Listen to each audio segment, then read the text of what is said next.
Bisa, bisa, bisa. Oke? Oke. Ayo kita mulai. Selamat pagi. Pagi, pagi, pagi. SMP 5 bisa? Bisa, bisa, bisa. Oke, coba satu kali lagi ya. Oke, selamat pagi anak-anak. Pagi, pagi, pagi. SMP 5 bisa? Bisa, bisa, bisa. Oke, tangan semuanya. Oke, kita lanjutkan masuk ke materi pelajaran hari ini ya. Semoga pelajaran hari ini bisa menyenangkan kita semua. Oke, step.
Dan aku di rumah.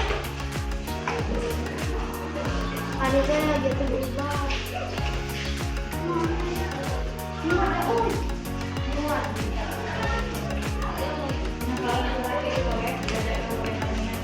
Lihat terlalu lebar karena kan di gunting nanti gambarnya lagi kecil. Ya. Dan ada yang cari kunci buah apa gitu. Ada ya pakai materi kami ya dosen.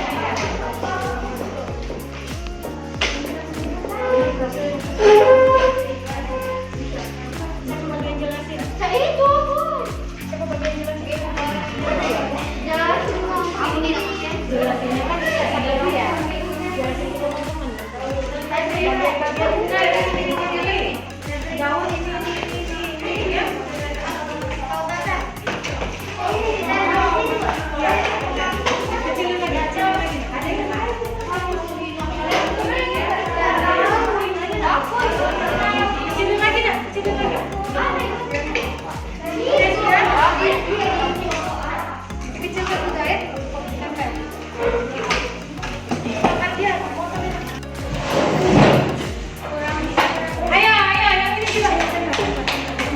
Oke,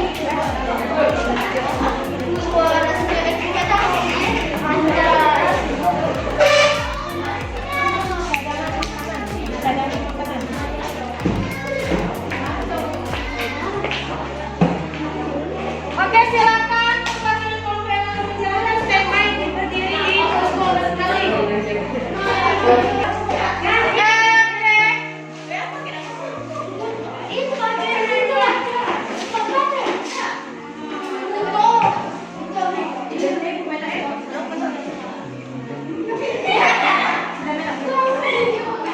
Oke, perwakilan kelompok satu orang yang standby di posko. Silakan. Kelompok A siapa? D.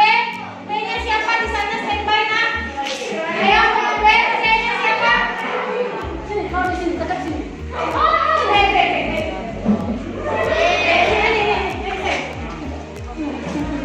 Oke, semuanya standby ya. Jadi perwakilan tiap kelompok sudah standby. Nah, perhatikan. Coba perhatikan. Kelompok A menuju ke posko B. Kelompok B menuju ke posko C. Kelompok C menuju ke posko A. Nanti teman-teman yang ada itu menjelaskan apa yang kalian buat. Setiap kelompok itu kasih waktu ya. Begitu ibu tepuk tangan 2 kali, ibu tepuk tangan 2 kali, kalian putar, ya. Tahu maksudnya putar? Nah, oke, silakan. Mulai. Ayo. Standby.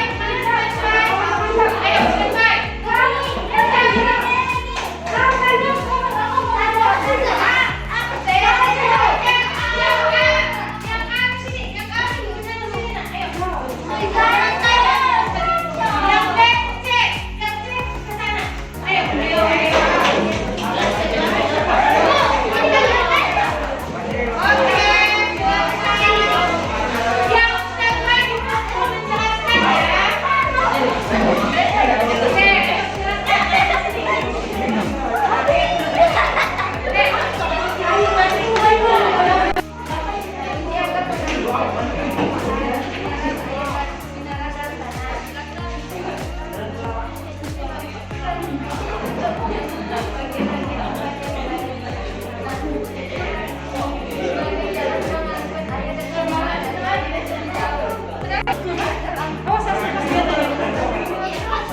Berapa? 80. Bu,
pengambilan kesimpulan terakhir itu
window shopping. Jadi kan mereka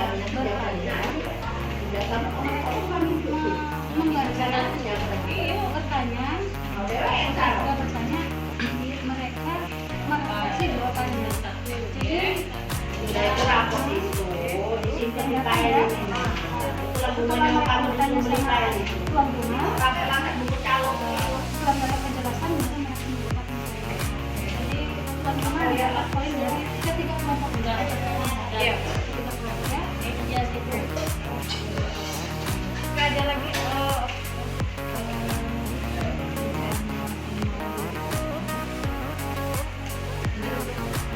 Jangan lupa itu besok hari ini ya. Iya, saya minta ya, minta kemarin besok Selasa, minta hari Rabu ya belum. Jadi alhamdulillah komunitas kita akan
oleh guru itu memiliki tolak ukur keberhasilan. Kolaboratif di sini bukan hanya guru penggerak, tapi semua guru itu bisa berkolaborasi. Tentunya kolaborasi dalam rangka memberikan pelajar yang memiliki profil Pancasila dan belajar. Inovatif. Nah, kedepannya guru ini diharapkan inovatif, jangan hanya itu. Jadi yang dari sekarang merasa dirinya kurang berkompeten, kurang banyak ilmunya, kurang banyak pengetahuan, mulai dari sekarang coba cari info, berbagai macam info yang bisa digunakan untuk mengembangkan dirinya maupun orang lain. Yang terakhir, ini yang paling penting, berpihak pada murid. Maksudnya berpihak pada murid di sini diharapkan kedepannya proses pembelajaran di kelas, kita mulai dari kelas dulu, yang paling kecil, lingkungan paling kecil. Selama ini yang terjadi, guru terlalu otoriter di kelas. Nah, jelaskan awal pelajaran dimulai sampai kali di depan. Siswa hanya menunduk manis, bahkan sampai sekarang ada yang saat guru menjelaskan anak-anak harus duduk manis, tidak boleh bertanya. Nah, ya, kedepannya mungkin tidak bisa langsung dijelaskan ya Bapak Ibu, tapi kita coba kurangi seperti itu. Saya tidak menyinggung siapapun, tapi kalau ada yang merasa tersinggung, alhamdulillah.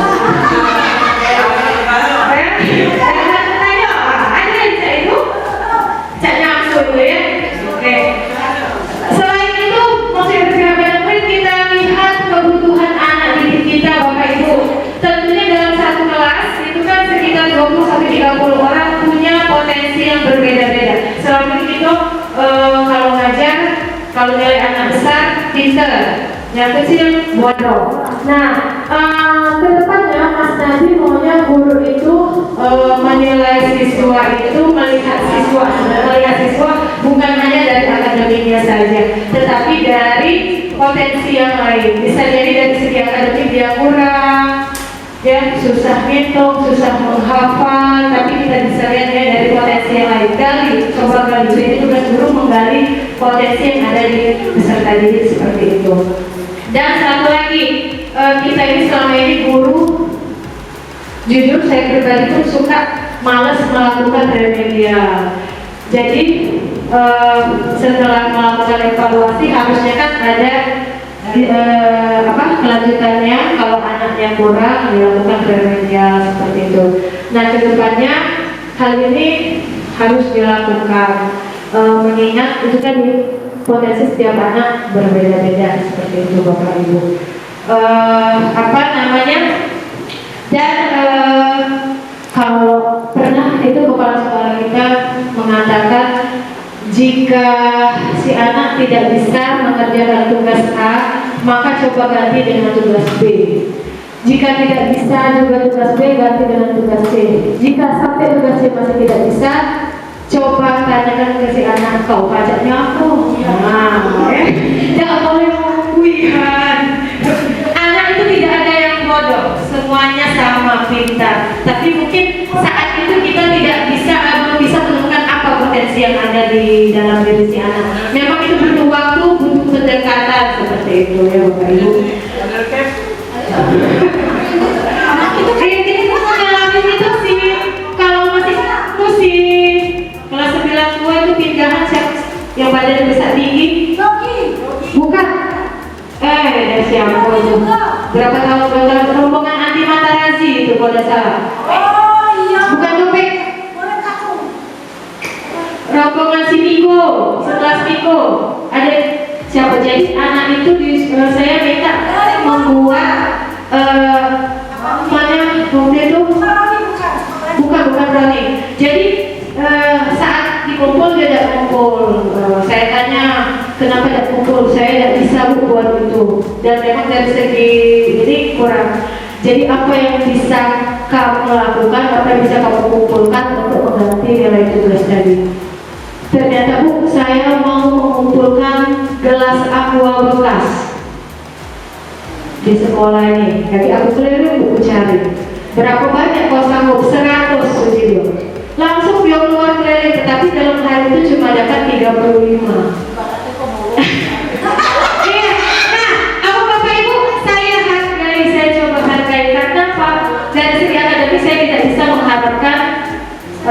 dia lebih gitu. Paling tidak yang saya ambil hikmahnya apa? Ada kemauan dari diri si anak itu untuk mau mengerjakan tugas dengan segala keterbatasan dan ketidakmampuannya seperti itu. Ya, jadi kedepannya itu termasuk tujuan dari Mas Nadiem kita.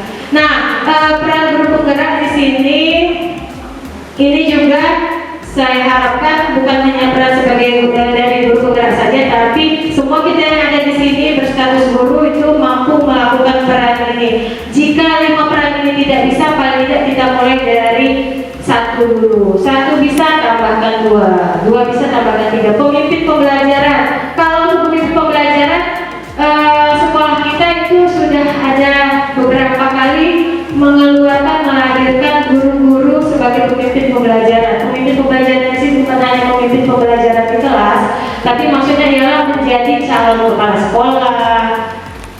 Sudah ada itu Bu Eka, kemarin sudah ada Bu Suryanti, saat ini itu Bu Mahareni yang sedang menjalani pendidikan ya Bu. Nah, lalu menjadi pengawas sekolah, mungkin nanti di saat sekarang kita sudah berusia siapa Memelinda.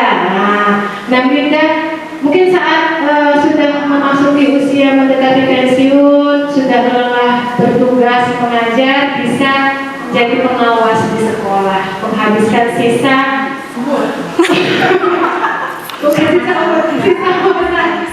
masa kerja ya, seperti itu. Lalu menjadi instruktur pelatihan itu sama seperti poin ketiga yang menjadi coach bagi guru lain. Saya amati sebenarnya sudah banyak yang poin ketiga, sudah banyak yang menjadi, dan yang belum semoga segera menyusul. Yang belum itu bukan tidak bisa, tapi belum ada keinginan. Yang kedua, menggerakkan komunitas praktisi. Ini mungkin lebih ke apa yang kami lakukan sekarang itu sosialisasi, tujuannya untuk menggerakkan komunitas kita di sekolah. Tidak hanya di sekolah, ini bisa kita lakukan melalui kegiatan IPMT ataupun melalui organisasi-organisasi yang kita ikuti. Berperan menjadi anggota aktif di suatu organisasi pun itu bisa termasuk salah satu peran guru menggerakkan komunitas praktisi. Dan itu saya rasa sudah banyak guru-guru kita di sini ya. Lalu mendorong kolaborasi antar guru. Nah, mendorong kolaborasi antar guru. Semoga kedepannya kita semua bisa berkolaborasi baik dalam pembelajaran di kelas. Di kelas mungkin sesama guru mata pelajaran bisa bergantian atau berdiskusi bagaimana cara menentukan metode pembelajaran yang menyenangkan di kelas, yang bisa membuat anak-anak bahagia. Cuma karena kalau anak-anak sudah bahagia, tentu kita sebagai guru akan lebih bahagia. Kalau semuanya bahagia, insya Allah kedepannya apa yang menjadi visi si Mas nanti itu bisa tersampaikan seperti itu. Lalu mewujudkan kepemimpinan pada murid ini bisa kita wujudkan melalui kegiatan ekstrakurikuler, walaupun saat ini mungkin karena masih terbatas, pertemuan tatap mukanya masih terbatas. Kedepannya semoga kita bisa melanjutkan, karena sebenarnya kita sudah memulai, sekolah kita mulai seperti ekskul kan itu bisa melatih kepemimpinan pramuka, itu bisa, atau melalui organisasi sekolah seperti itu bisa bekerja sama dengan pembina ekstrakurikuler. Poin kelima ini sebenarnya sekolah kita sudah laksanakan, tapi karena COVID-19 tadi sehingga sempat terhenti, dan semoga kedepannya kita bisa melanjutkan dan mengembangkan lebih baik lagi. Jadi Bapak Ibu, dari 5 peran guru penggerak ini saya yakin hampir semuanya sudah kita lakukan. Begitu juga dengan nilai guru tadi. Semoga nilai dan peran yang belum itu bisa kita lengkapi di masa mendatang, tentunya bersama-sama. Nah,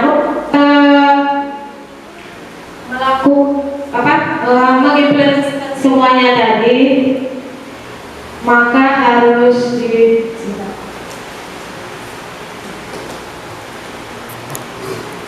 dari diri kita sebagai guru, sehingga kalau kita sudah bisa memulai diri kita sendiri, maka kita akan lebih mudah menyampaikan segala sesuatunya murid. Jadi pengkondisian atau pembiasaan terhadap diri sendiri seperti yang terjadi saat ini. Kita selama hari lebih dari 1 tahun, lalu saat ini sudah masuk PKM, pembelajaran muka terbatas ya. Nah, awalnya jujur saya pribadi pun selama dari Bapak Ibu kalau habis sholat subuh bisa tidur lagi, atau sholat subuhnya setengah 6 jadi tidak perlu tidur lagi.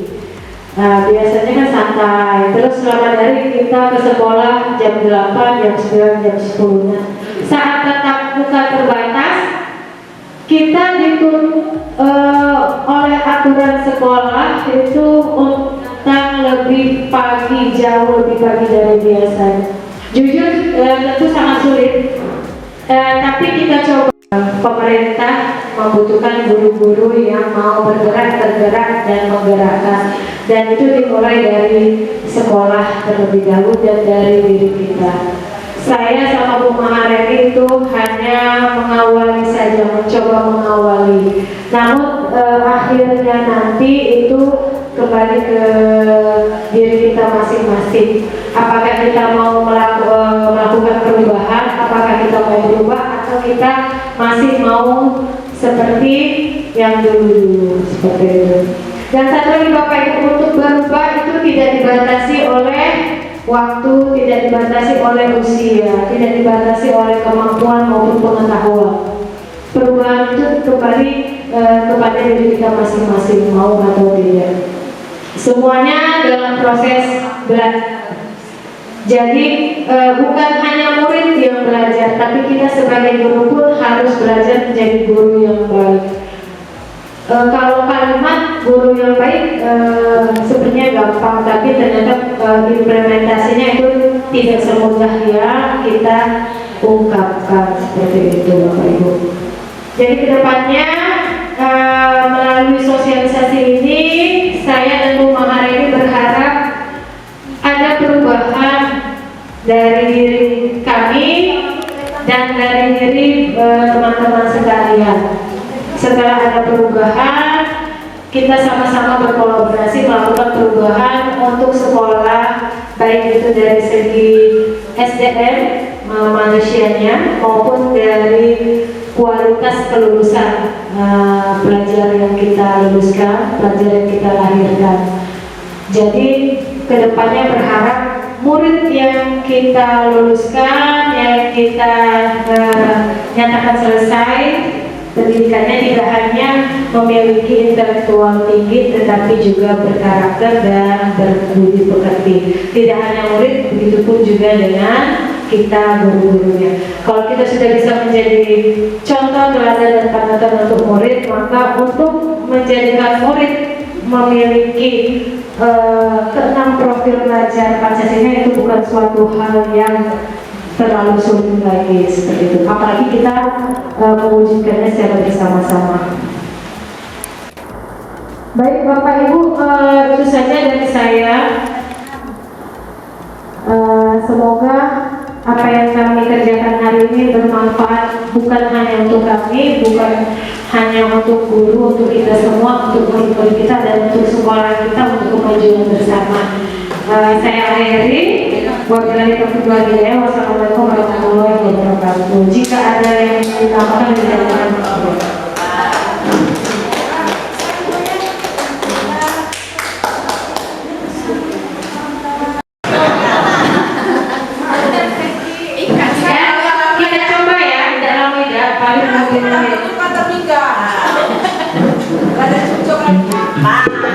Silakan ikuti gerakan.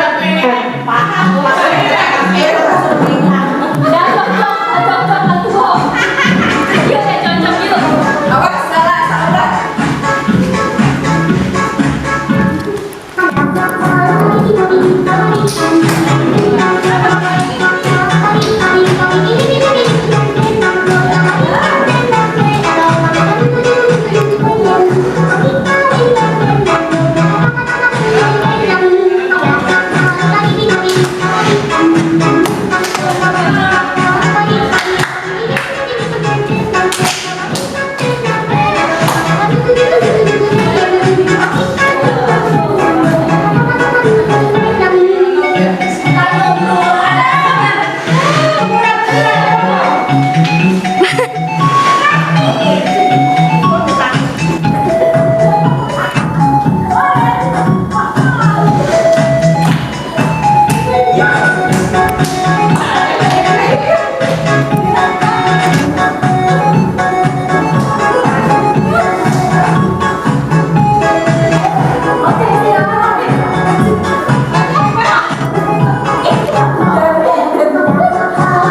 silakan kerjakan ujiannya dengan jujur dan sungguh-sungguh ya.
Ada lagi yang bawa HP?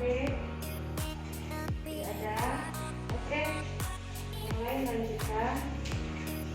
Nanti Deca setelah ujian tunggu di kantor ya. Yang lain akan lanjutkan ujian. Oke. Waalaikumsalam. Silakan Bu. Deca. Baik. Kamu tahu kenapa kamu dipanggil ke sini?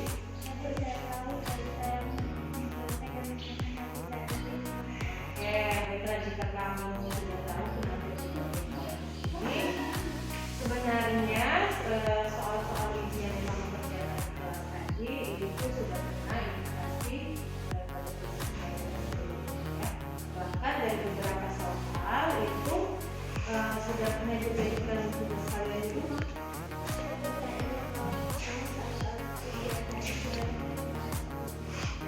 Nah, jika kamu memang ingat bahwa soal-soal ujian tersebut sudah pernah dibahas, lalu mengapa kamu sepertinya tidak siap untuk ujian hari ini? Coba Ibu mau menjelaskan alasanmu.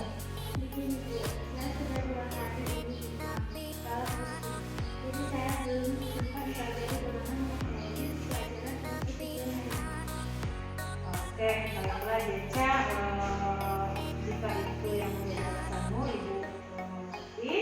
Tapi ingat ya, apapun alasannya, kamu harus bersikap jujur saat ujian, ya.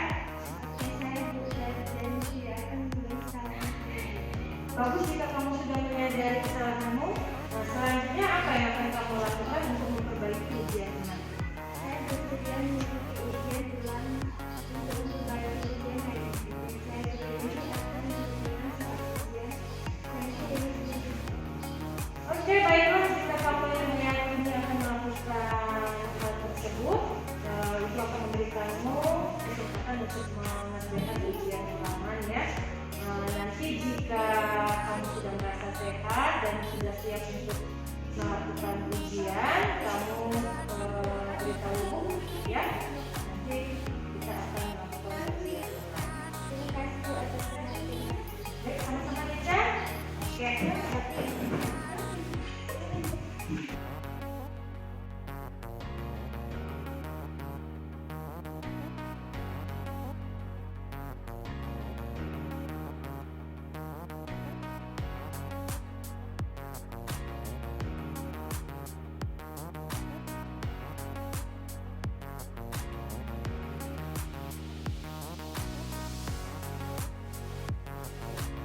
Oke, baik anak-anak, hari ini kita belajar tentang organ reproduksi pada tumbuhan, di mana organ yang pertama ialah ada akar ya, lalu batang dan daun. Kemarin kalian sudah melakukan pengamatan keluar kelas ya. Oke, kalian sudah mengamati akar, batang, daun. Ini di awal dulu, nanti ada bunga airnya masuk ke buah. Dan terakhir biji. Oke. Tentunya berdasarkan pengamatan yang kalian lakukan di luar, banyak sekali hal-hal yang kalian temukan. Nanti akan kita bahas lebih lanjut di dalam video ini. Patokannya hasil dari yang sudah kalian amati di luar ya.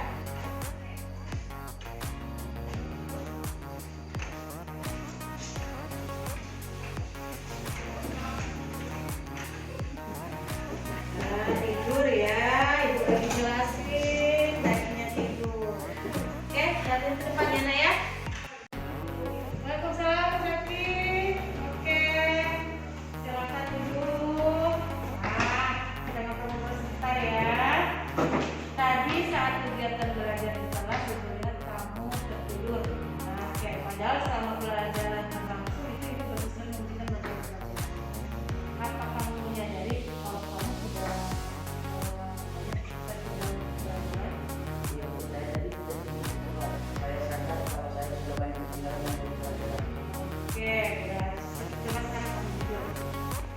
apa yang menyebabkan kamu mengantuk hingga kamu tidur?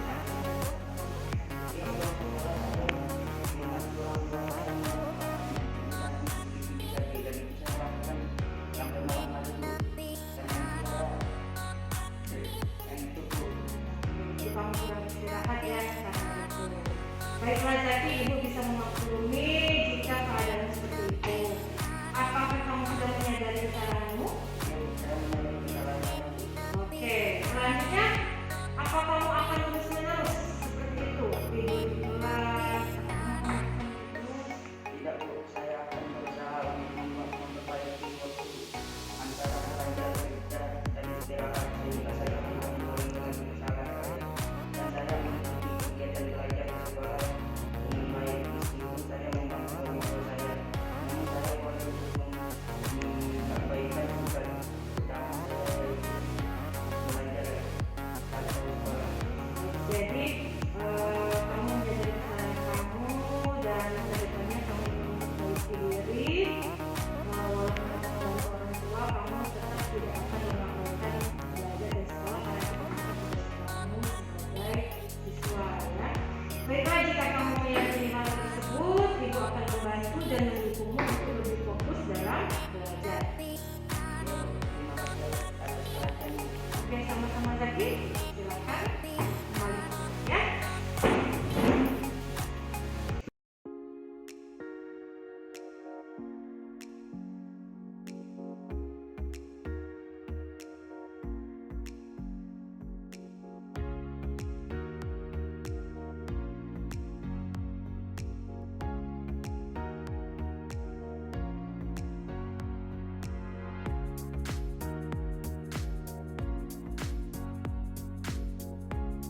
Kita langsung saja, mungkin saya ulang sedikit ya penjelasan dari Bu Maharani tadi. Jadi Assalamualaikum warahmatullahi wabarakatuh. Maaf lupa salamnya. Waalaikumsalam warahmatullahi wabarakatuh. Alhamdulillah hari ini kita bisa berkumpul di sini dalam rangka pengimbasan PPGP, yaitu pendidikan program guru penggerak. Materinya itu pengembangan komunitas praktisi dan penerapan budaya positif di sekolah. Kenapa hari ini saya dan Bu Maharani mengambil dua tema ini? Karena ini berkaitan dengan tugas kami sebagai calon guru penggerak. Jadi memang untuk titelnya masih calon guru penggerak.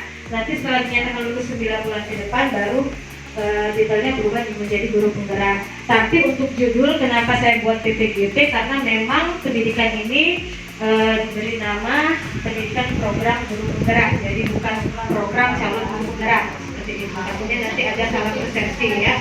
Oke, yang pertama itu komunitas praktisi. Jadi sebenarnya komunitas itu banyak. Kalau kita ambil pengertian komunitas itu sebenarnya sekumpulan atau perkumpulan atau kelompok orang. Saya pikir sebenarnya kita semua di sini itu sudah sering mendengar istilah komunitas ya, seperti itu. Dan bahkan kita semua di sini sudah beberapa atau hampir sebagian itu sudah tergabung dalam sebuah komunitas. Nah, namun di pendidikan guru penggerak ini yang tekankan adalah komunitas praktisi. Jadi tidak hanya berkumpul, tapi kita melakukan praktek baik itu di lapangan ataupun di kelas seperti itu. Dan komunitas ini terdiri dari CGP, calon guru penggerak, dan rekan-rekan guru yang berada dalam satu sekolah ataupun dalam satu wilayah kabupaten atau kecamatan seperti itu. Nah, tujuan dari komunitas praktisi ini yang saya rangkum itu ada 5. Yang pertama, jadi setelah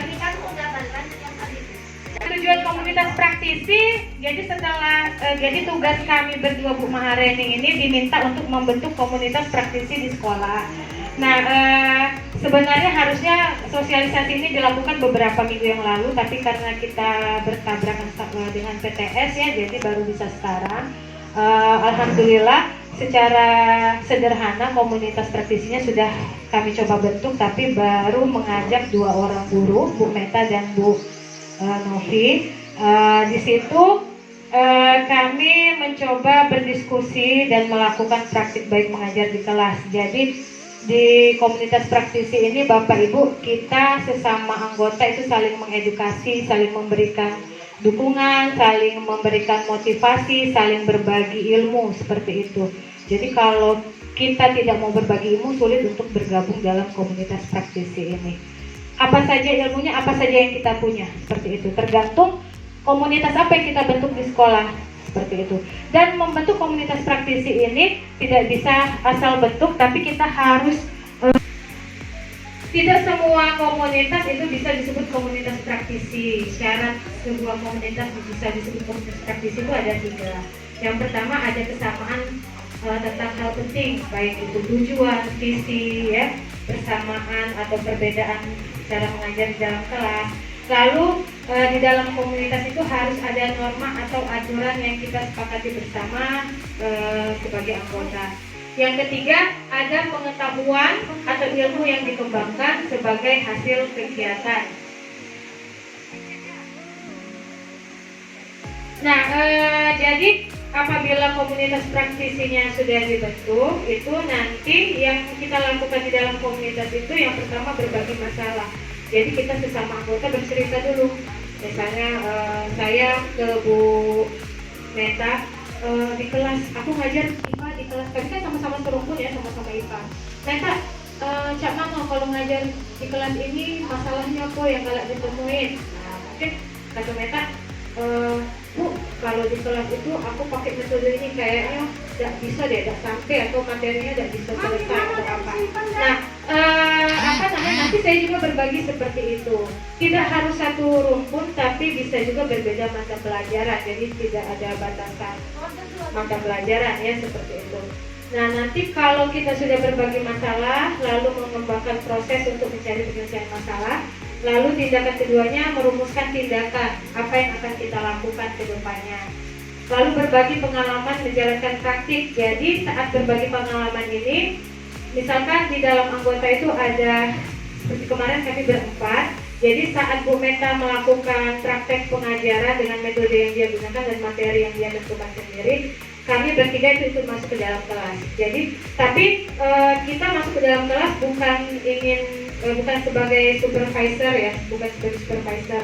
Jadi kita hanya mengamati dan kami sebagai guru penggerak itu hanya mendampingi rekan tadi yang sedang berbagi praktik seperti itu. Jadi dari dalam kelas itu rencana pembelajaran dan hak si guru yang bersangkutan. Jadi kita tidak bisa ikut campur ataupun merubah metode yang dia gunakan. Biarkan dia menjalankan praktiknya. Nanti setelah dia selesai melakukan praktik di kelas tadi, baru kita bersama-sama itu merefleksikan apa-apa saja yang perlu diperbaiki dari penampilan si guru tadi, seperti itu. Apa-apa saja yang sudah baik, seperti itu.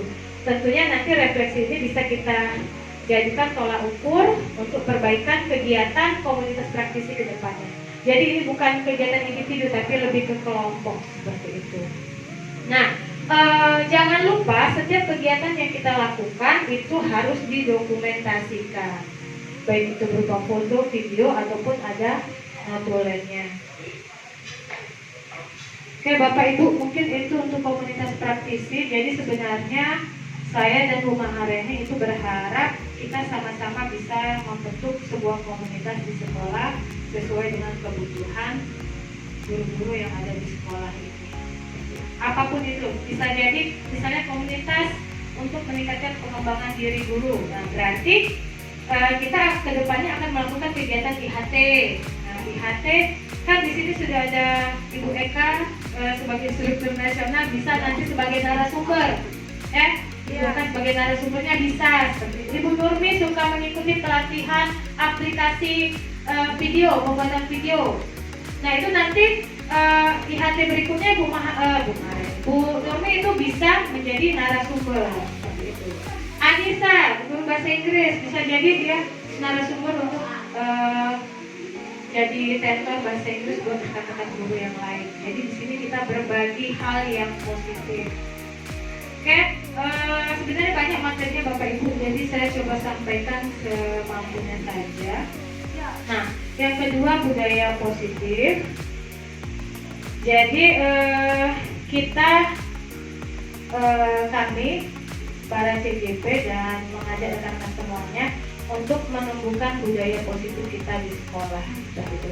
Sebenarnya budaya positif ini sudah ada yang berlaku di sekolah kita, seperti saat datang atau masuk ke sekolah kita memperlakukan salam, sapa, santun, itu sudah termasuk budaya positif. Oke, budaya positif ini disamakan. Apa ekosistem Bu Meta? Kalau ekosistem apa di IPA? Lingkungan. Jadi maksudnya itu lingkungan belajar, yaitu sekolah, itu yang positif. Jadi positif ini benar-benar menumbuhkan nilai-nilai kebajikan di dalamnya. Nah, Ki Hajar Dewantara mengambil contoh itu sebagai seorang petani dan tumbuh-tumbuhan. Jadi kita guru itu dianggap sebagai petani, sedangkan bibit-bibit tumbuhan itu dianggap sebagai murid. Nah, kita hanya bisa menanam biji jagung atau biji padi di sebuah lahan tadi kita anggap sebagai ekosistemnya, seperti itu. Nah, kita sebagai petani itu bisa membuat lingkungan atau lahan tempat tumbuhnya biji-biji tumbuhan tadi itu baik ya, dengan cara memperbaiki kondisi tanah, memelihara tanaman, memberi pupuk, membuat ulat-ulat ataupun jamur seperti itu. Tapi kita tidak bisa mengubah biji jagung itu akan tumbuh menjadi biji padi ataupun sebaliknya. Jadi kita hanya bisa menyiapkan lahan yang baik untuk si biji-biji tadi itu tumbuh dengan baik seperti itu. Nah, seperti itu juga di sekolah kita. Ya, kita hanya bisa menuntun anak-anak itu untuk tumbuh menjadi pribadi yang baik. Untuk budaya positif ini yang terkait di dalamnya ada 6. Untuk perubahan paradigma mungkin saya skip saja. Jadi selama ini yang digunakan yang kita gunakan sehari-hari adalah stimulus respon. Stimulus itu rangsangan, respon itu tanggapan, ya seperti itu. Jadi selama ini kalau ada rangsangan kita memberikan tanggapan. Sedangkan jadi paradigma stimulus respon itu harus berubah menjadi teori kontrol. Sebenarnya ini ada orang-orang yang menemukannya teori, tapi tidak saya lampirkan di sini saja. Jadi selama ini kita berusaha mengubah pandangan orang agar sama seperti kita. Jadi kalau misalkan menurut kita orang itu jahat, kita mau orang di sekeliling kita itu menganggap yang bersangkutan itu jahat. Kalau menurut kita baik, orang lain juga harus menganggap baik. Dan saat ini itu tidak bisa. Jadi kita tidak bisa memaksakan pandangan orang lain itu sama dengan kita. Kita yang harus berusaha memahami pandangan orang lain. Lalu perilaku buruk dilihat sebagai suatu kesalahan. Misalkan ada murid melakukan kesalahan, dia kayak siswa kita di kelas berapa, kelas 8 ya, dia menggunakan sepan itu bolong. Nah, ada murid menggunakan sepan atau bajunya bolong. Nah, kita langsung menganggap bahwa itu suatu kesalahan dan menyalahkan anak tersebut tanpa kita mengidentifikasi atau bertanya lebih jauh kenapa dia melakukan hal tersebut. Jadi untuk teori kontrolnya bahwa setiap perilaku setiap tindakan itu ada tujuan. Orang lain bisa kontrol saya dan saya bisa kontrol orang lain. Sedangkan teori kontrol hanya diri kita yang bisa mengontrol diri kita sendiri. Dan kita tidak bisa mengontrol orang lain. Oke. Nah, untuk disiplin di sini ya, yang kita harapkan ialah bukan disiplin seperti biasanya, tapi disiplin positif seperti itu. Jadi kalau kita ambil makna kata disiplin, artinya belajar. Biasanya disiplin itu sesuatu yang dilakukan seseorang itu untuk mendapatkan kepatuhan. Ya, kita melakukan disiplin dimanapun tempatnya supaya dikatakan patuh, supaya dianggap patuh. Akibatnya karena supaya dianggap patuh biasanya ada keterpaksaan. Akhirnya merasa tidak nyaman. Nah, kalau sudah tidak nyaman biasanya berlari. Nah, kita tidak mau seperti itu, ya. Kita di kelas ngasih peraturan untuk siswa. Pokoknya harus ini, harus ini, harus ini, harus ini. Nah, kita tidak pernah dengar ke keluh kesah dari siswa, tidak pernah dengar ke apa maunya siswa. Kita hanya memberikan aturan di kelas seperti itu. Nah, oke, di awal siswa mengikuti aturan itu, diikutinya supaya kita tidak marah, ya, supaya dia selamat, aman di kelas. Nah, tapi berapa lama itu bisa bertahan? Tidak bakal lama. Lama-lama dia mulai melanggar, terus akhirnya dia merasa tidak nyaman. Kalau dia sudah tidak nyaman, apa Bapak Ibu? Lari keluar dari kelas. Dan alasannya ke WC, Bu, tidak balik-balik. Kata mereka ada yang kita masuk, dia lanjutkan lagi di kelas. Nah, terus setelah kejadian itu yang kita lakukan biasanya apa selama ini? Mana sih? Panggil. Tahu dia pelajaran ibu udah pernah masuk. Kita kasih kesempatan nggak dia bertanya? Nah, tidak, langsung menjudge dia salah seperti itu. Ya, jadi bukan disiplinnya seperti itu yang akan kita kembangkan ke depan. Nah, untuk mengembangkan disiplin positif itu harus dimulai dari diri sendiri dulu. Jadi kalau diri sendiri kita sudah bisa disiplin, kita bisa mengontrol tindakan kita. Tindakan tentunya yang ini ya, tindakan yang mengacu pada nilai-nilai yang kita hargai. Tindakan yang bermakna. Jadi kalau disiplin diri kita sudah memiliki disiplin, sudah bisa mengontrol, maka kita tentu akan bisa bertanggung jawab atas apa yang kita lakukan. Misalkan kita ditempatkan pada suatu keadaan, ya, kalau kita sudah memiliki disiplin diri, kita bisa mengontrol diri kita. Yang namanya kita hidup, Bapak Ibu, yang namanya hidup pasti ada suatu keadaan. Nah, kita sebagai guru di sekolah adalah, Jola tak gimana lagi ya? Perilaku kita, tindakan kita, datang pagi. Tidak punya ini, setengah 8 lah di sini, masuk kelas langsung balik setengah 1. Pertanyaan kedua, mengapa kita melakukannya? Awalnya karena sudah peraturan dari sekolah, karena itu sudah ketentuan, ya seperti itu. Nah, pertanyaan ketiga, apakah kita melakukan itu karena ada dorongan dari lingkungan atau dorongan dari yang lain?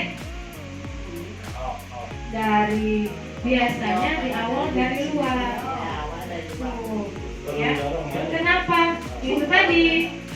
Kalau datang kelas ada hukuman, ada konsekuensi, otomatis takut. Nah, seperti itu banyak teman. Kalau tidak masuk hari ini. Nah, karena ada ember-ember di belakang, ember-ember di belakang tadi, akhirnya apa? Oke, kita ikuti aturan itu, seperti itu. Kita ikuti aturannya. Tapi sampai kapan? Nah, itu yang mau sampai kapan? Kenapa? Itu ada, kita melakukan itu karena ada motivasi dari luar, bukan dari diri kita sendiri. Aku melakukan itu karena pertama takut kena marah dipanggil kepala sekolah. Yang kedua takut dipanggil sabuk hitam. Banyak tadi yang label. Nah, jadi kita melakukan itu bukan dari diri sendiri, karena ada dorongan motivasi eksternal dari luar. Dan yang namanya motivasi eksternal itu, iya,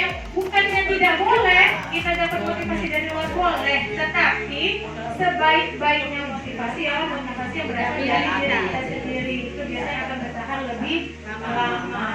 Berulang sana tadi. Dan langsung terus. Cepet gitu.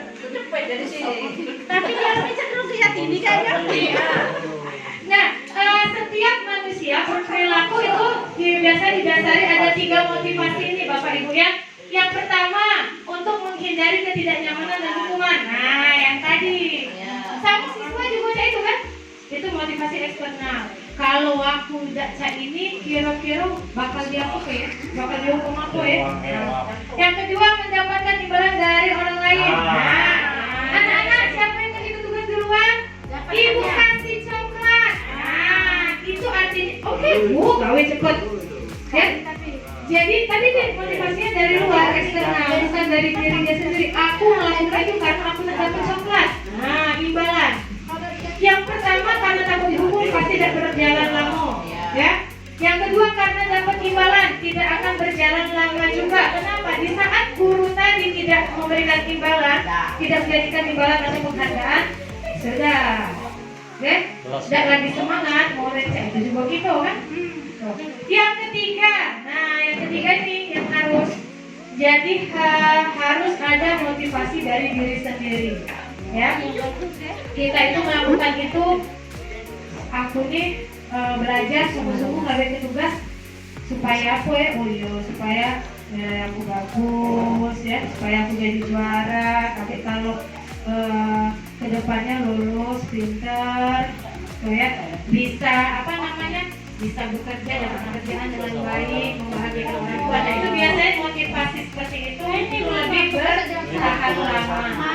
Dan yang motivasi internal inilah yang merupakan tujuan dari disiplin positif yang akan dikembangkan di sekolah. Kenapa? Kita sebagai pendidik tujuannya itu menciptakan anak-anak yang memiliki disiplin positif. Jadi mereka berperilaku sesuai dengan nilai-nilai kebijakan dan memiliki motivasi intrinsik bukan ekstrinsik. Kalaupun harus dikasih motivasi ekstrinsik ya sebenarnya hanya sebagai stimulus ya Pak, rangsangan tadi. Oh iya. Dan kalau bisa rangsangannya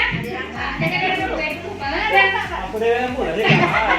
dan kalau bisa rangsangannya itu yang membuat mereka berpikir.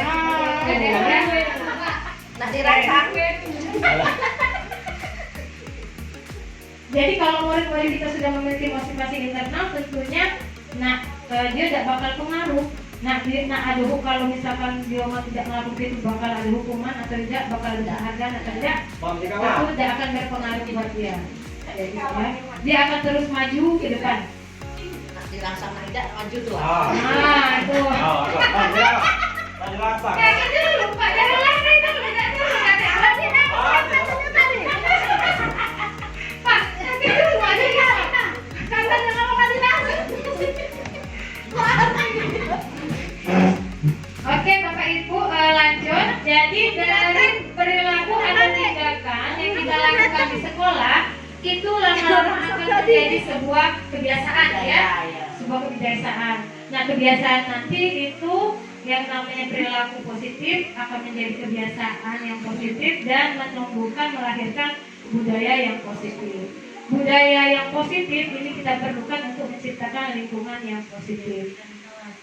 Nah untuk menciptakan sebuah lingkungan yang positif itu kita perlu memiliki keyakinan pada diri kita sendiri maupun kita harus memberikan keyakinan kepada murid-murid di kelas seperti itu.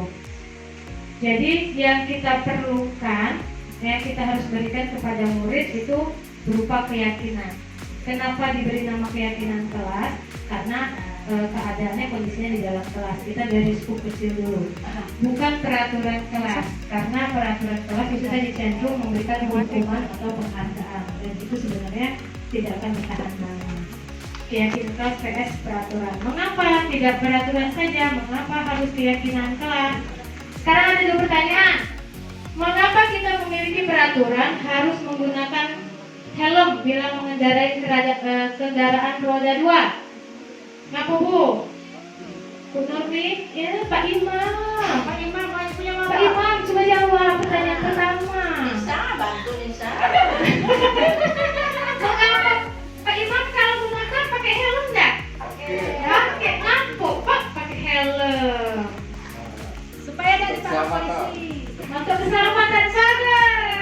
Nah, tepuk tangan. Jadi kenapa kita harus pakai helm? Untuk keselamatan. Takut polisi, takut polisi. Oke.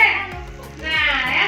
Yang kedua, mengapa kita harus menggunakan masker, cuci tangan, dan jaga jarak? Untuk kesehatan. Untuk kesehatan. Saya dikasih tahu ya tadi jawabannya padahal tidak kan? Kita tidak saling kenal kan? Oke, jadi nah nilai-nilai yang pertama tadi untuk keselamatan, nilai-nilai keselamatan sama nilai kesehatan inilah yang kita sebut sebagai keyakinan tadi. Kita yakin kalau kita naik motor, kita pakai helm, kita yakin karena untuk keselamatan diri kita dewek, bukan karena takut polisi. Nah, terus kita pakai masker, cuci tangan, jaga jarak, karena kita yakin untuk menjaga kesehatan. Nah, ya seperti itu. Nah, nilai-nilainya yang dibilang.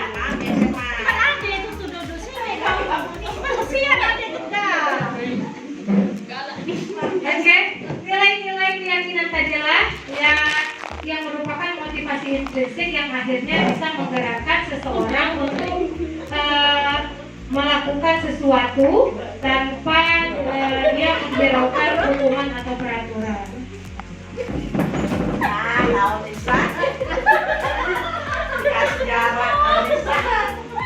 Ada di pemgeser Nisa. Jadi saya keliling aku rekamnya tuh. Jadi masuk Pak Imam tuh. Nah, Suruh itu lagi di imam baik kaki yang suara dia. Ada imam baik di Solo. Oke, kita lanjut ke pembentukan keyakinan kelas. Jadi ini diharapkan setelah dari sosialisasi ini Bapak Ibu sudah mulai melakukan membentuk keyakinan kelas di kelas masing-masing sesuai mata pelajarannya. Ya, jadi waktu baru masuk kelas, anak-anak sebelum kita buka pelajaran, terus anak-anak sebelum kita mulai materi hari ini, ayo sama-sama kita buat keyakinan kelas. Nah, keyakinan kelas apa saja yang mau kita lakukan di dalam kelas ini? Apa kesepakatan kita di dalam kelas ini? Nah, bentuk keyakinan kelas itu dia berupa pernyataan-pernyataan yang sifatnya umum dan positif. Maksudnya positif di sini dilarang, nah itu tidak boleh, itu negatif. Atau tidak boleh, nah, itu tidak boleh, itu negatif. Yang kedua, dapat diterapkan di lingkungan kelas atau sekolah. Jadi jangan buat keyakinan kalau diri kita sendiri tidak yakin itu bisa kita terapkan. Baru ini keyakinan kelasnya. Lalu bisa ditinjau atau direvisi. Nah, ini contohnya kesepakatan kelas. Ada saya ambil dari buku sini. Bapak Ibu kita rangkum, kita ambil yang penting. Yang namanya anak-anak pasti dia pakai ada menggunakan kata-kata yang negatif. Nah, tugas kita mengubahnya menjadi kalimat yang positif. Itu.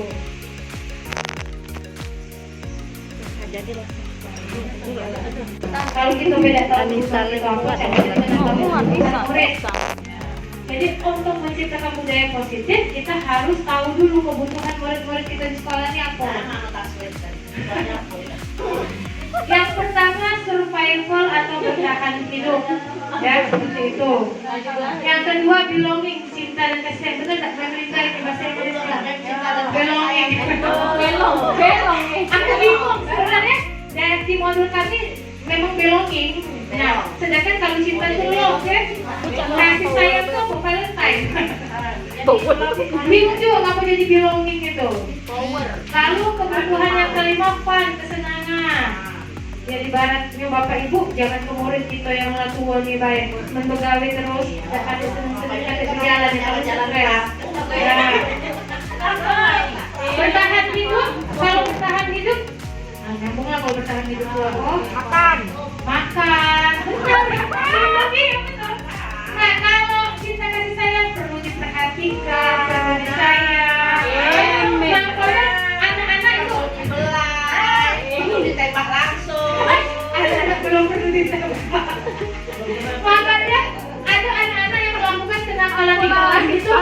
kita identifikasi ternyata dia caper ya, cari perhatian. Yang bergerak kena pukul. Nah, itu ya. Nah, itu tak boleh lagi. Bukan sekarang, sudah lama tidak boleh menggunakan metode mengajar seperti itu. Karena apa?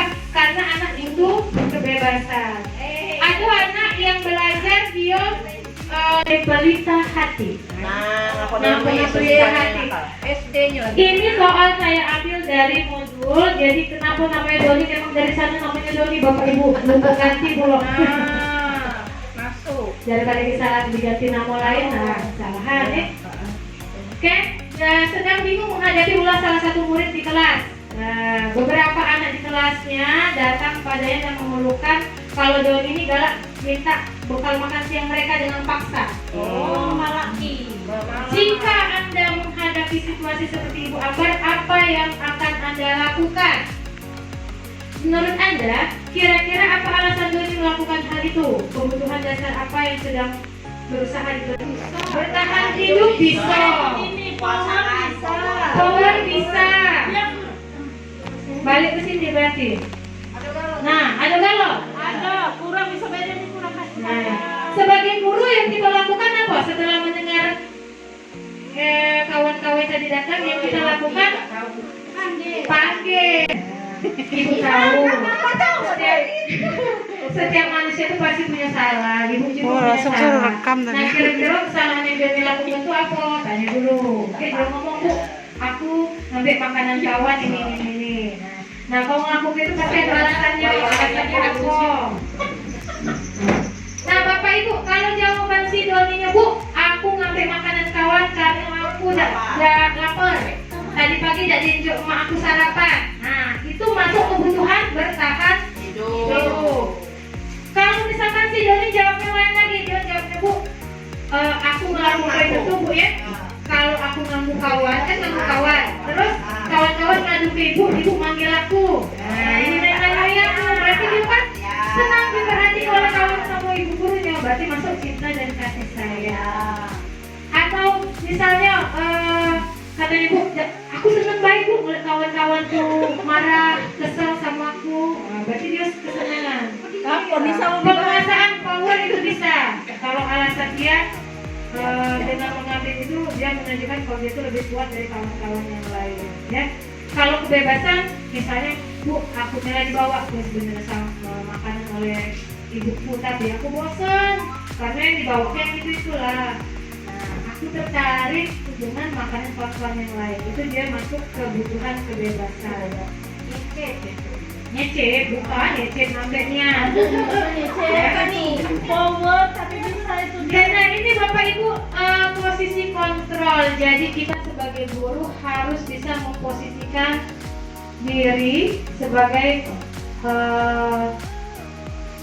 satu penghukum, pembuat orang merasa bersalah, teman, pemantau, manajer, seperti itu. Jadi saat anak-anak melakukan kesalahan, setiap guru pasti dia mencoba menyelesaikan masalah si anak itu dengan posisi yang berbeda-beda. Ada sebagai penghukum. Nah, sebagai penghukum ini biasanya si guru dia berkata pada kelas, kalau kamu tidak melakukannya awas ya. Biasanya sebagai penghukum kalau ada melakukan kesalahan, guru tadi langsung memberikan hukuman. Kalau pembuat orang merasa bersalah, misalnya anak melakukan kesalahan, nah si guru ini biasanya kalau ngomong, saya begitu ambil namanya, Adil misalnya, gara-gara kau melakukan ini, kawan-kawanmu jadi tidak bisa belajar, jadi tidak bisa ini. Jadi dia seolah-olah menumpahkan atau memberikan kesalahan kepada si anak.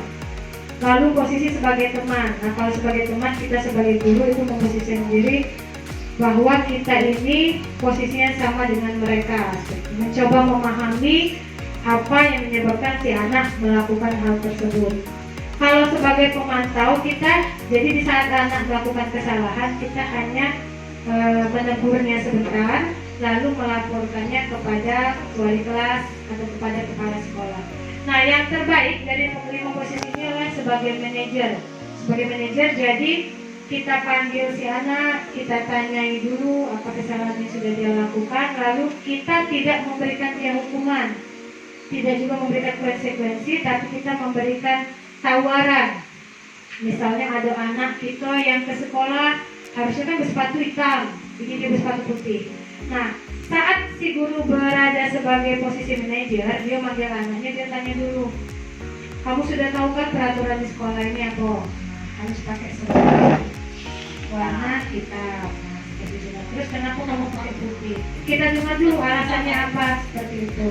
Nah, kalau begitu kamu sudah tahu apa, kira-kira apa yang bisa kamu lakukan seperti itu untuk menebus kesalahanmu tadi. Jadi kita tawarkan apa yang bisa jadi, bukan kita menentukan kau harus ini harus ini. Itu posisi sebagai manajer. Nah, ini yang paling akhir Bapak Ibu, restitusi. Sebenarnya istilah restitusi ini baru kita dapatkan sekarang, tapi pada dasarnya saya percaya dan yakin teman-teman semuanya sudah pernah mungkin 1, 2, 3 tahun yang lalu melakukan restitusi ini tanpa kita sadari. Jadi apa itu restitusi? Restitusi adalah proses menciptakan kondisi bagi murid untuk memperbaiki kesalahan mereka sehingga mereka bisa kembali pada kelompok mereka dengan karakter yang lebih kuat. Jadi di saat anak melakukan kesalahan, guru itu tidak memberikan hukuman, tapi seharusnya memberikan restitusi. Ciri-ciri restitusi. Pertama, bukan untuk menebus kesalahan, namun untuk belajar dari kesalahan. Yang kedua, memperbaiki hubungan. Terkadang kalau murid melakukan kesalahan, kita jadi hukuman, dia malah benci sama kita. Berarti kalau hukumannya berat dan jadi ingatan seumur hidup. Nah, tadi hubungan tidak baik. Nah, kita menghindari ini. Jadi dengan memberikan restitusi diharapkan kedepannya hubungan kita dengan murid tetap baik, hubungan murid dengan teman-temannya itu tetap baik. Karena murid yang dikasih hukuman cenderung dia merasa malu dengan teman-temannya, itu malah membuat psikisnya terganggu. Tapi dengan restitusi kita berharap saat dia berhadapan dengan teman-temannya di kelas, itu dia tidak merasakan malu, justru akan semakin memperkuat pribadi dia, seperti itu. Lalu cirinya tawaran bukan paksaan, kita menawarkan. Cari kebutuhan dasarnya tadi ya, kita cari tahu dulu kebutuhan dasarnya apa yang dia perlukan, lalu fokus pada karakter bukan tindakan. Maksudnya di sini kita harus mempelajari karakter si murid dulu, memberikan solusi dan memberikan murid yang bersalah pada kelompoknya itu tadi. Maksudnya di sini jadi saat si anak bergabung atau bertemu dengan teman-temannya dia tidak merasakan malu. Segitiga restitusi. Jadi melakukan restitusi ini ada 3 tahapan. Yang pertama menstabilkan identitas. Jadi setelah melakukan kesalahan kita panggil. Yang namanya anak kalau melakukan kesalahan dipanggil pasti takut, gugup, ya, pacet-pacet pingsan. Nah, kita sebagai guru pertama kita lakukan penstabilan identitas dulu. Kata-kata yang bisa kita gunakan apa? Ini.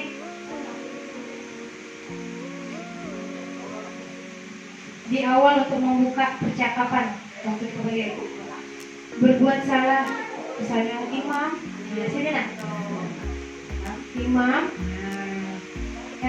berbuat salah itu hal yang manusiawi, kata manusia yang sempurna ya nak. Bapak ibu juga pernah melakukan kesalahan, oke? Nah, misalkan yang melakukan kesalahan 2 orang bocor, kan bisa kita mulai dengan kalimat ibu tidak akan mencari tahu siapa yang benar sama siapa yang salah. Artinya dia tidak jadi dia memposisikan anak itu sama. Tidak kata yang benar, kata yang salah. Tapi kita di sini mencoba untuk menyelesaikan masalah seperti itu. Jadi mencoba menstabilkan identitas. Tahapan yang kedua itu validasi tindakan yang salah.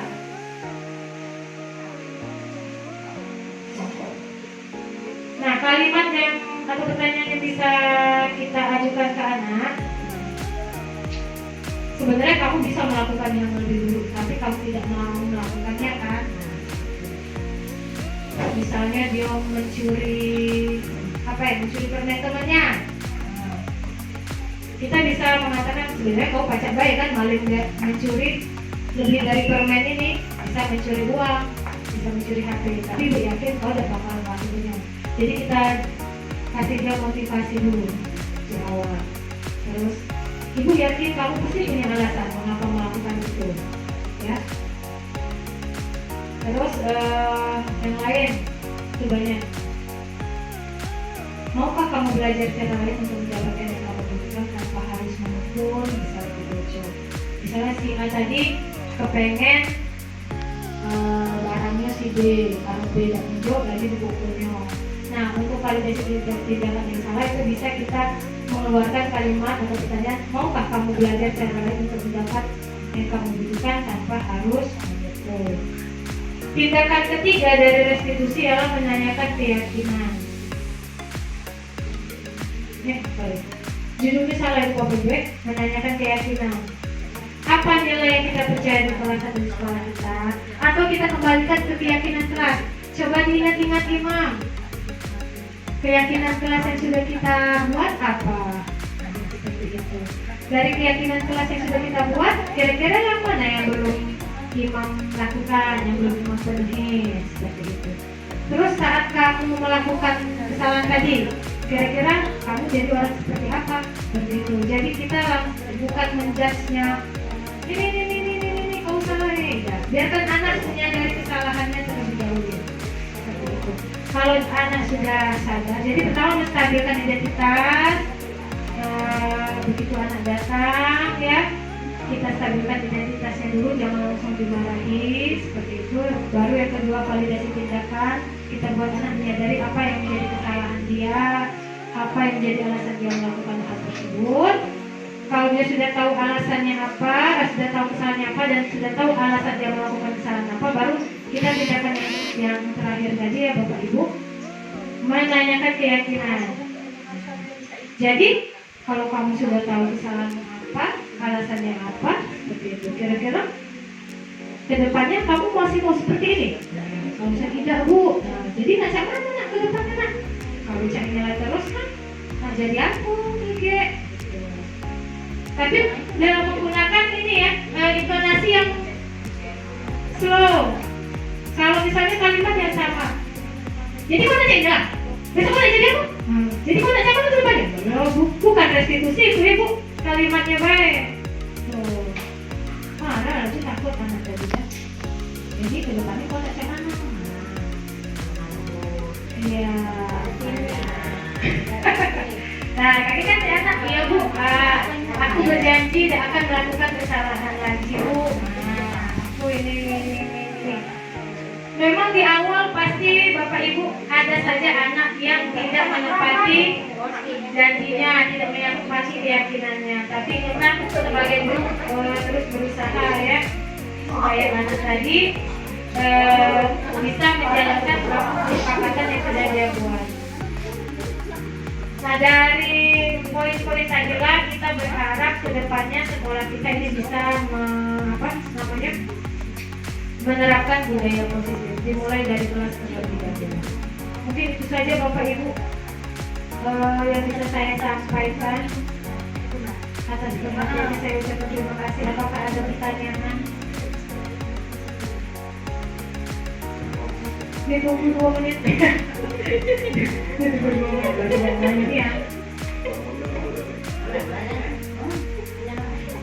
Apa Mem nanti tanya Mem? Nanti Mem lalu mendengar nama Scorpio.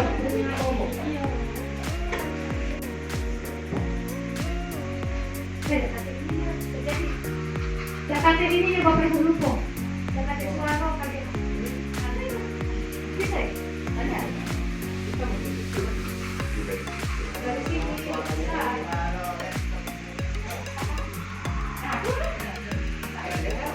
Dari lami ngobrol baik.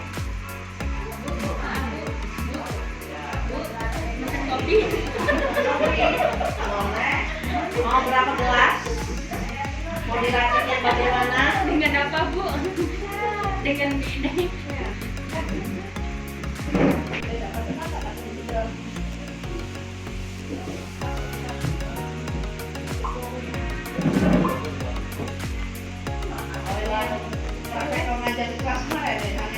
Ini praktek restitusi. Iya, udah kedengeran. Jadi salah satu anak itu dia saat ujian mencontek dari temennya di belakang sama buka HP.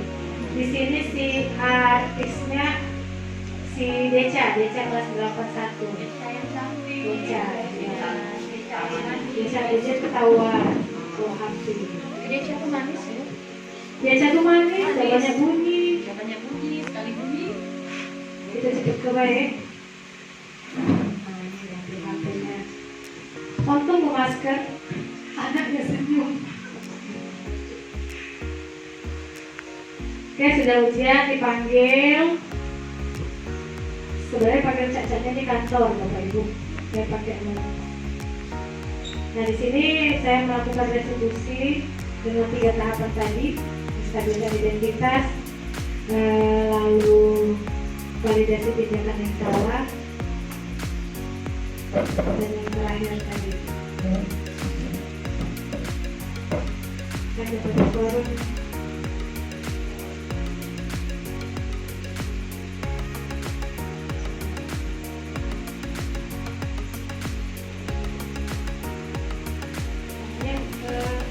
Kasus yang kedua itu siswa yang tertidur saat belajar di dalam kelas.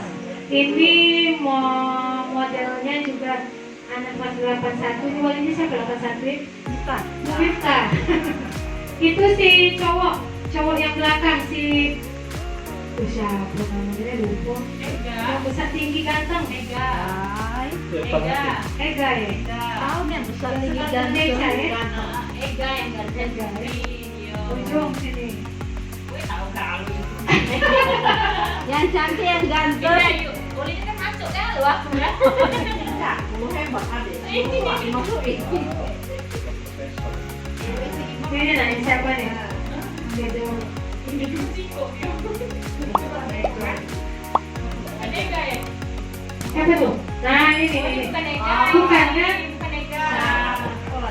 Aduh lupa siapa. Aku udah kenal.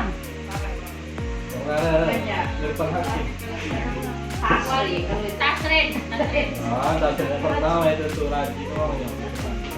Ini apa? Nah ini waktu ngambil video ini dia ini berapa kali take ini? Karena ketahu beli, gitu kan tahu sama pertama. Wah durinya ada ya. Prosedurnya udah tinggi. Bapak, Langsung. itu Pak Pak. Nah, ya ini kan. Baru lagi gitu. Mereka ada janjian ya. Kalau yang baik. Diam-diam. Beruntung. Beruntung. Salah. Oke baik itu tadi Bapak Ibu, maaf tidak ada suaranya, jajaran ngeliat gambarnya. Keren ya. Oke, terima kasih untuk waktu dan perhatiannya hari ini. Mohon maaf atas segala kekurangan. Wabillahi taufiq wal hidayah. Wassalamualaikum warahmatullahi wabarakatuh.